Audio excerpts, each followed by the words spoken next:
everyone, this is Judy with JLBCrafts. Welcome back to my channel, and if you're new here, thank you so much for giving me a try. Today's video is all about setting up for handwriting practice. I tried more than a year ago, so it would have been fall of 2019. I tried to work on my handwriting. And I got on Instagram and I found a couple challenges like Mermaid's Logic handwriting challenge and a couple of those. And after a couple months I gave up. And the reason is because in order to do a challenge like that, you need to master or at least have some idea what you're doing on all 26 letters right out of the gate. So I had a couple of books. I have this Crayoligraphy book, these two that I got at Dollar Tree for $1 each, and these were awesome books, but I knew nothing right out of the gate. Just like with this, I knew nothing. I didn't know about heavy down strokes and light up strokes, and I knew nothing. I knew how to write in cursive from being a little kid, but as a dyslexic engineer, I hadn't written in cursive literally in decades. I started printing chemical formulas in college, and I moved quickly on to all caps because of the dyslexia. And that's the way I write, with little and big all capital letters. So I mean, I know how still to do cursive, but this is different. This is not handwriting, this is hand lettering. I've spent 2 days this week now trying to figure out how I'm going to set this up, how this is going to work, and how it's going to be different, how I'm going to succeed this time. So I wanted to share that with you all so that hopefully, and then get your opinions on what you'd like to see from me weekly as I go through this. So see if you want to participate, if you want to learn. First of all, let's get into what's actually in the book and why I felt like I needed to add to it. So if you've got one of these, or if you're going to get one of these, I think it's going to be a great book. I actually love the way they aren't going through the alphabet in order. They aren't going A, B, C, D. And obviously it's been more than 40 years since I learned how to write in cursive, but I don't think they teach little kids to write in alphabetical order either. And the reason of that is because some letters are more complicated than others. And so the book acknowledges that. They start with a stroke and then they go through a different letter a week. So the first 6 months is 26 letters. And then starting in July, they kind of just say practice. These are all also, the first 26 weeks, the first 6 months are all lowercase letters. They don't even acknowledge capitals. Like if you look at the months, see January, it's lowercase. They don't even talk about capital letters. So part of the problem I have with this is it's fine. I think it's great. Learn the letters from easiest to most complex. Learn the letters that have related strokes week after week, and that's fine. But if I'm learning the letter O during the first week, I cannot imagine filling both of these pages up completely with the letter O, just over and over and over and over and over again. But it teaches you a letter a week, and that's it. So the second week is C, so you could mix C's and O's together. So once you get, a couple months into it, that's great. But to just take a word challenge and practice a word using a bunch of letters that you don't know, that's actually what caused me to fail the first time, because I was constantly flipping back and forth, looking, now how do I do this letter, now how do I do that letter, and I didn't learn anything, and I got frustrated. So what I've decided I'm gonna do is add these to my planner. They're already punched from when I tried to do this the last time, so I'm gonna incorporate them into this. What I probably will do is take about 6 months of this out to make room in the back for these. I also got online, and I'm going to use a set of Tombow Fudenosukes. You can get them on Amazon. I actually got mine a set from Michael's, but they are, I'm a heavy-handed, I press really hard. So here's they're by Tombow, Fudenosuke. And I think I got, let's see, 1, 2, 3, 4, 5, 6. it looks like a set of 10 of these. And these are what I'm going to use. So they're a brush tip, but they're a very stiff brush tip. So they're good for beginners. And they're good for not writing gigantic. So I went on Tombow's website, and they actually have a bunch of free printables that are specifically for Fudenosuke pens. And you can see the spacing on these. This one I printed in color. I have an EcoTank printer, which I love, by the way. It never runs out of ink, and my old printer ran through ink cartridges like they were popcorn. It was insane. And then these I printed on a black and white setting, and they turned out much, much, much better.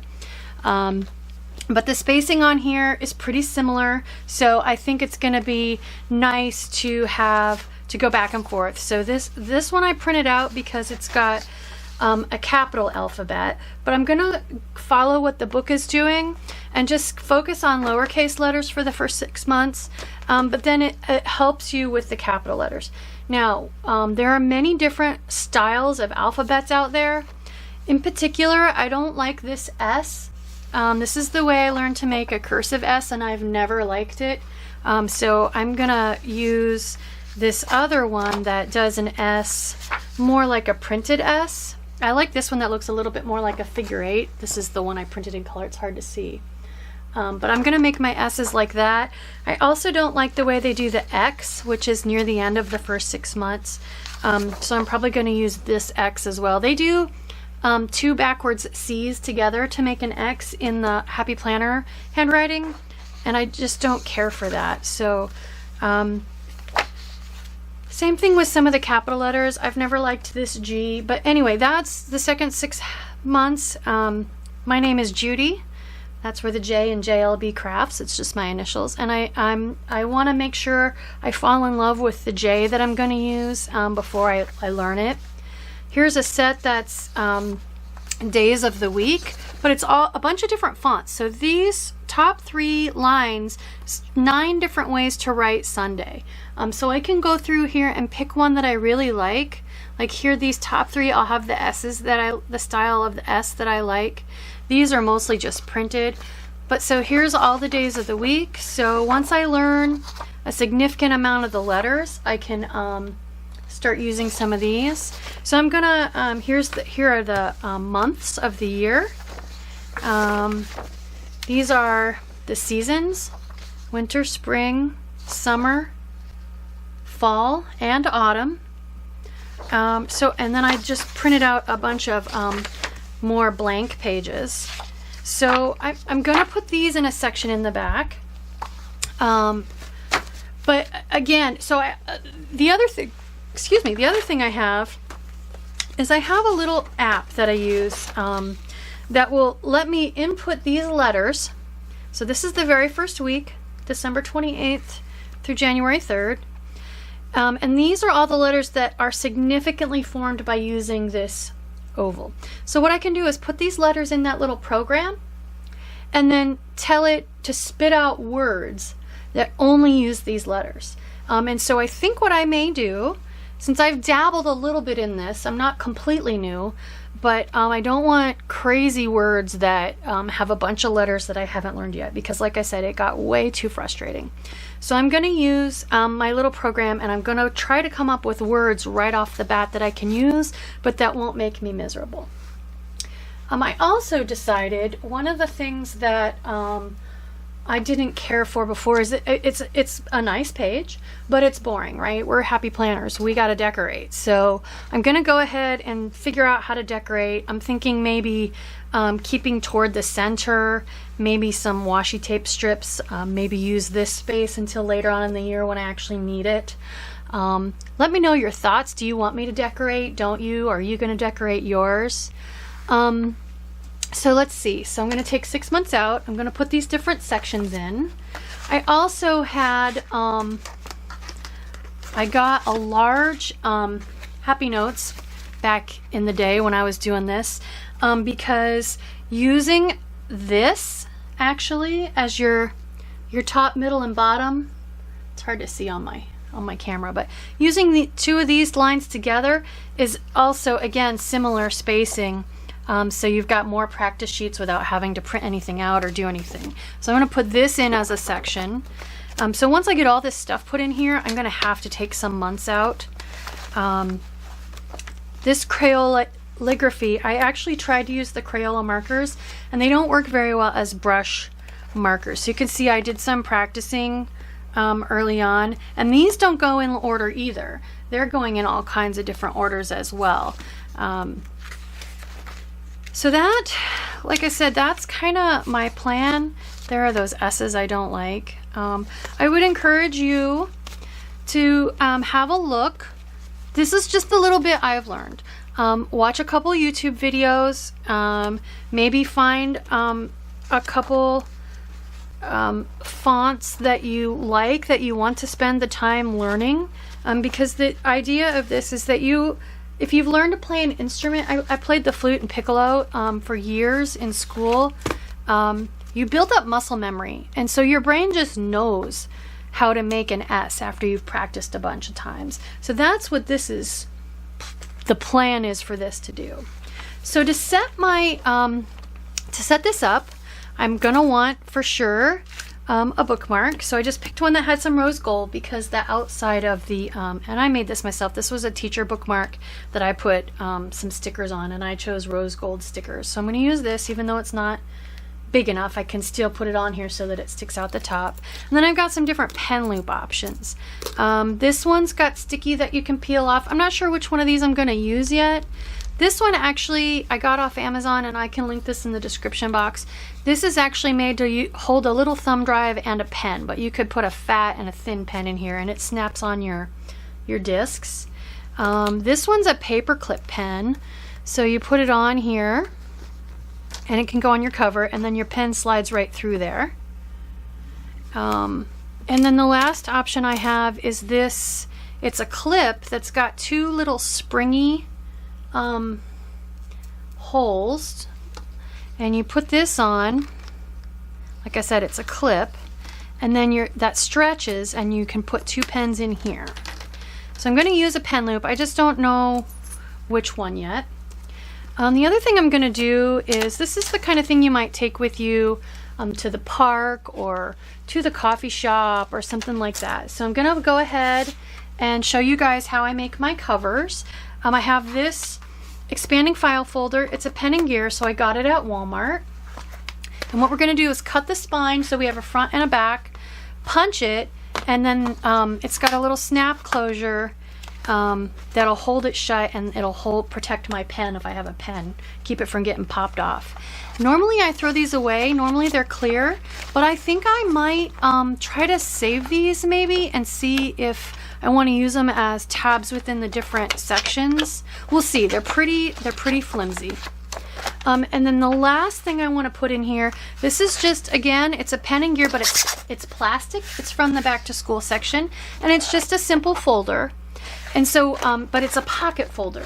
So I'm gonna cut this one again down the spine, punch it, and have a pocket for the front and a pocket for the back.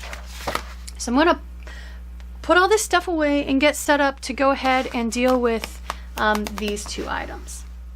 Okay, so the first thing we're gonna do is I'm gonna show you how I make these work with my planner. So this is, it's a 7-pocket expanding file, and I did just get this, and it says it's letter size, relatively recently at Walmart. I would say within the last month or so, so in the fall.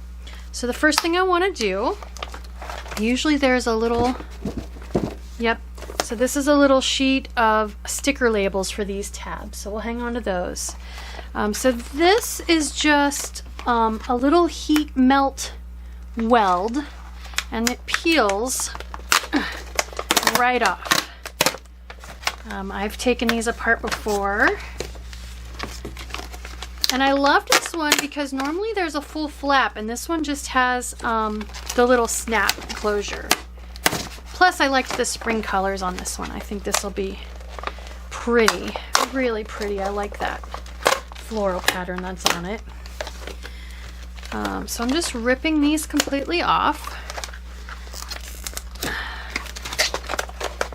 And the nice thing about these covers is you can have, since these snap onto the discs at the spine, you can have any size discs you want on this planner. It can be a total chubbo with expander discs, and it's not going to be a problem.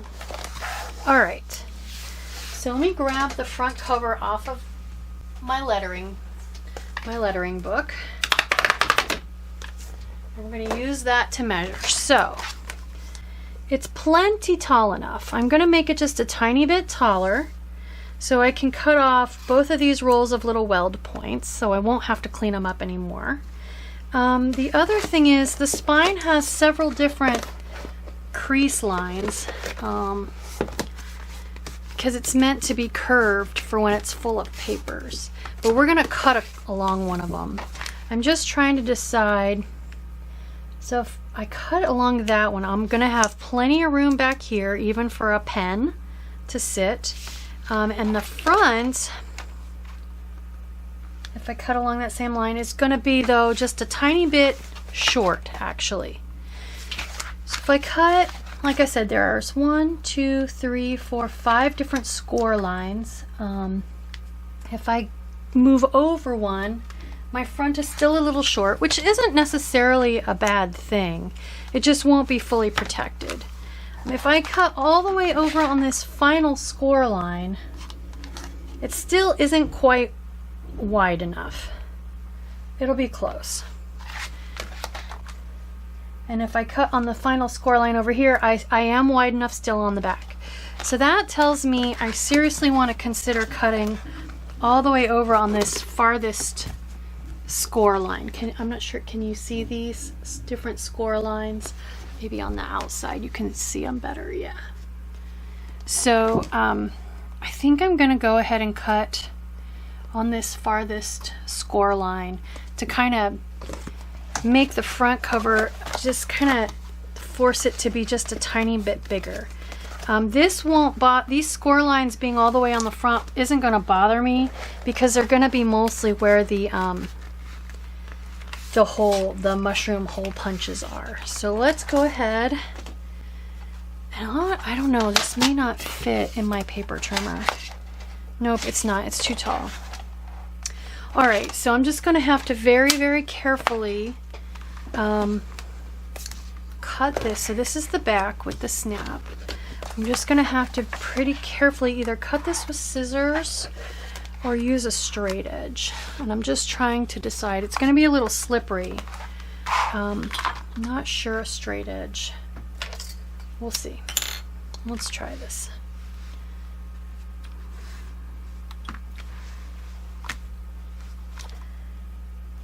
At least it's already scored, and all I'm going to do is cut right along the already existing score mark. Sorry if you see the top of my head. Briefly, I just really need to get up in here and see what I'm doing. So the key to cutting like this is to make multiple passes with light pressure. Rather than trying to make the cut 100% in one swipe and pressing really, really hard, make multiple passes using lighter pressure until your separation happens. That helps you get a much more accurate cut. There we go. Okay, so now I should be able to fit these in my paper trimmer. And yes, I actually, even though this is a heavy plastic, I do use just a normal paper trimmer. It cuts just fine. Okay, so I'm going to go ahead and cut off these little melted weld points. I'm just going to cut as close to them as I can, but still go ahead and cut them off.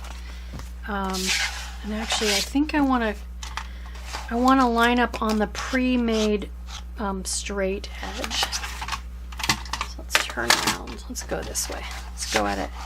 Just because anytime I cut an edge, I'm not guaranteed that it's perfectly straight, but I assume that a manufacturing cut edge is. Okay, so I'm just placing this where it's going to cut off those little tack welds. There we go. Okay, so again, this is the back, so it would be aligned like this. Love it. Awesome. And I'm going to go ahead and leave it just a little bit taller. So again, I'm just going to cut off, do just like I just did.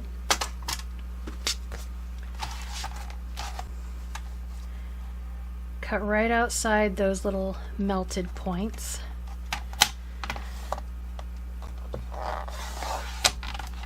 There we go. So this should be just the right height. Yes. Yes, yes, yes. Perfect. Okay. Let's go ahead and do the front. So same thing.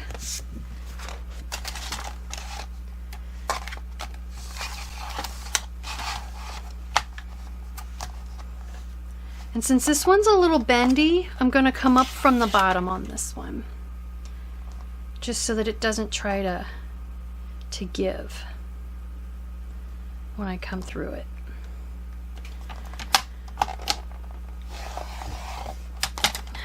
Okay, and you can see my paper trimmer is handling this no problem.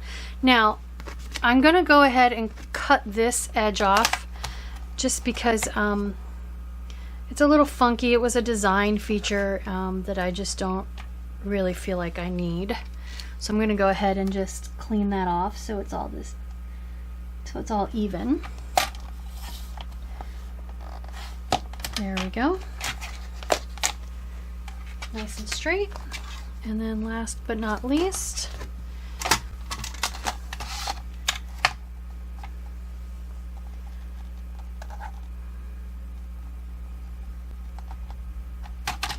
like I said, I'm going to come up from the bottom.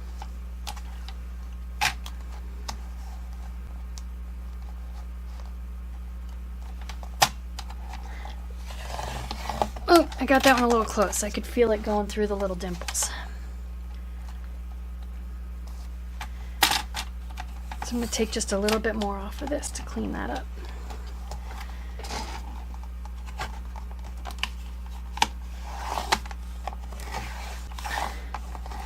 And it's not wanting to cut that tiny little edge, so I'm going to have to clean that up. I will be right back.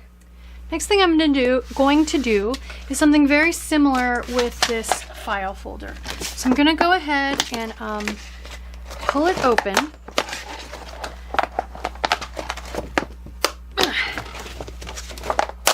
Whoop, okay, or do that. There we go. Rip the side off. Okay, so for the folder, since it's going to be completely inside your planner, or you want it to be, you're going to want to cut it just a little bit smaller. And for this, it's going to cut all the way to the point where this inner pocket is going to get punched. And I actually don't mind that at all, because that will help hold it closed. So I'm going to cut it to where it falls completely within the white inner side of the cover. So it's that small. Now that will mean it probably won't hold a full size 8.5 by 11 sheet of paper. Where are those? But I don't mind that. That's not why I'm putting it in there. So if I put a full size sheet of printer paper in there, and I cut it to be about that wide, actually it's going to be close. It just might fit that. So let's go ahead. I'm going to actually, if I cut it right at the edge of that pocket, okay. It looks like that's where I need to cut it. So let's go ahead and do that. Oops. So I need to get this to fold down out of my way along that score line. There we go.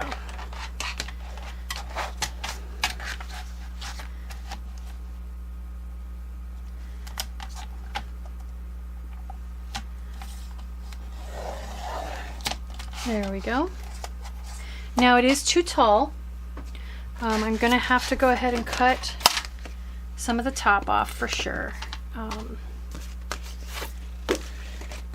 So if I line this up about there, I'm gonna need to cut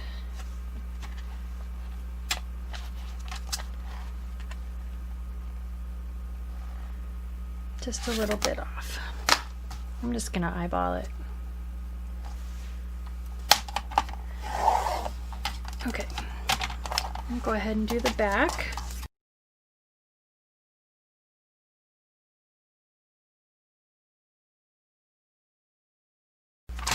That should be about it for the paper trimmer. So the next thing I want to do, since some of this plastic is pretty tough, I'm going to go ahead and grab my We Are Memory Keepers Crocodile Corner Chomper. Highly recommend investing in one of these if you're going to do a lot with laminate. It'll do 1/2 inch round or 1/4 inch round. I prefer the 1/4. So I'm just going to round as many of these corners on both the folders and the cover as I can. And then another tool I was able to get is this, the We Are Memory Keepers, the Crocodile, it's called a Power Punch. It's not, actually the name isn't on the handle, but I love this thing. It is so awesome. So I'm just going to use this to get my alignment for the first hole. So I'm just going to make a little tick mark so I can see where to line it up. Okay, so if I line my tick mark up, now my little guide fits right in that hole, and I can punch all the rest. So now I can put my cover back on. So now how this is going to work is just put these covers now over top of the Happy Planner covers. Voila! Now I have a travel cover. I can put my pen loop right inside there, no problem. Good to go. Okay, let's go ahead and punch the pockets. And I have actually made these same exact style folders for my classic. Keep one in my recipe planner, actually. That way, if I find a recipe I want to clip out of a magazine, I've got a pocket right there in my recipe planner that I can keep it in until I get a chance to plan it. So again, now let me show you how these would go in here. You could put them outside of the planner within the front cover, or you could put them within the front of your planner like this, so that if you're not traveling and you want to reduce the bulk and you take the front cover off, this is still with your planner. And then 8.5 by 11 piece of paper just fits in there. So if you find something you want to add but you are on the go or whatever, you don't have time to punch it and actually add it, now you've got a full-size pocket. And then, like I said, I can put the other one, I can put it here, so I actually have a full folder, but I like to keep one in the front. It seems like the alignment might be off on one of these discs. I might have to punch that again ever so slightly just to widen it up a little, because the rest of these are turning. So here's a tip: if your discs are turning stiffly, I'm trying to spin them, and then they do ease up and get looser. And it'll also tell you which disc is your problem disc. These are all spinning pretty well. It's this very first bottom one that's a little bit stiff. So I'll have to figure out which is at the front or the back. So we'll go ahead and pop this one on the back. And then I can already tell I'm going to have to take a few months of this planner out. I know it looks like it's not turning very well, but if I put it back on Happy Planner discs or if I put it on metal disc, it's going to be just fine. So still snap closure. Still got plenty of room. Lots of room. And again, so these are classic size discs. I could totally put expanders on here, and there's plenty of room for this planner to get fatter all the way across. Okay, so this is what we have so far. So we've talked about what I'm planning on doing. And I think for decorating, like I said, what I may do is use a little colorful box to write in the word I'm going to practice each day, and then add a little, I don't know, a little floral or maybe some washi tape down the center. I haven't decided yet. I also haven't decided what I'm putting here. Maybe I'll keep a record of what I practiced, since it's going to be cumulative. I could just put like an O and then an arrow for through Saturday and Sunday. I don't know. We'll see. I'll figure it out. I'm welcome to suggestions. Leave them in the comments below.